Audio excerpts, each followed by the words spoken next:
Thank you for joining me for this reflection on the gospel on this weekend when we celebrate the 32nd Sunday in Ordinary Time. Our gospel is very much about resurrection and life. And so I must admit that I groaned when I first began reflecting on the readings for this weekend. The readings refer to the question of resurrection. The resurrection of the body is one of the core tenets of our faith. At every weekend Mass, we say in the Creed that we believe in the resurrection of the body. And I do, but I certainly feel inadequate to understand and talk about what that means. But knowing that God does not disappoint, I decided to be still in God's presence and see if I could come to a clearer understanding of what resurrection means. In the resurrection stories, there is an eternal truth that we understand. If we can trust Jesus enough to walk with him, we can learn what resurrection means for Jesus and therefore what it means for us.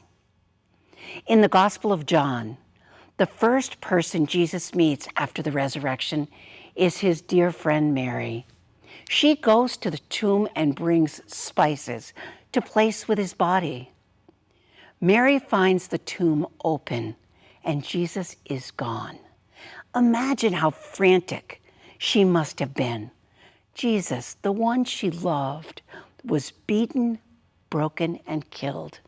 He was hurriedly laid in a borrowed tomb, and now he's gone. Mary goes in a frantic search for his body. Meeting a gardener, she asks if he knows where the body of Jesus has been taken. Jesus says her name, and instantly Mary recognizes him. Mary saw and knew Jesus, the one she loved, without question. So there was my first understanding of resurrection.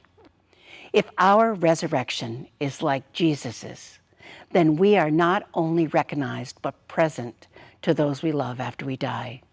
We hear the one we love in a stranger's laugh, in the appearance of a cardinal or a butterfly, in the loving look of another. If we train ourselves to listen with the ears of faith, we hear the voice of the one we have loved speaking our name. Yet so often, we explain our experiences as imagination rather than recognizing them as part of the resurrection of the loved ones as they were a part of Jesus's. In the Gospel of Luke, we read the story of two disciples on their way from Jerusalem to Emmaus. They meet a stranger. The stranger inspires them with his words and gives them hope in their despair.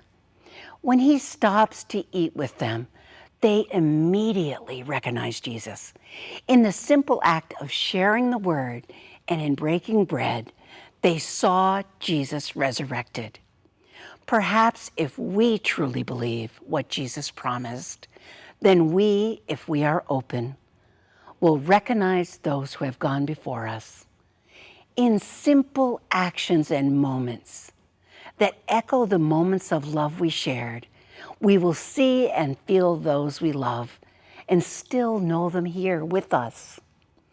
After the resurrection, Jesus appeared to the disciples in an upper room where they were gathered in fear.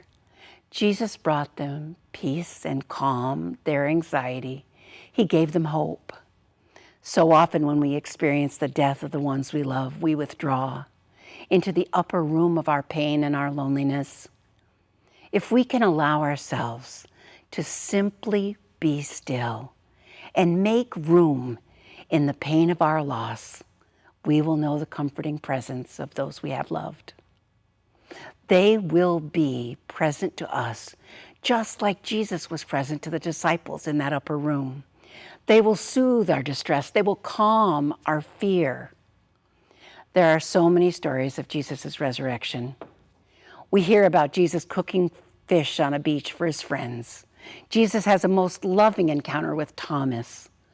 All the stories have in common that Jesus continued to be present in tangible, concrete ways to those he loved and to those who loved him after his death.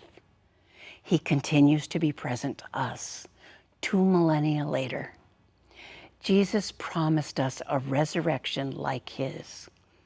If we live with loving and trusting hearts, we will see and know those we love who have gone to the heart of God.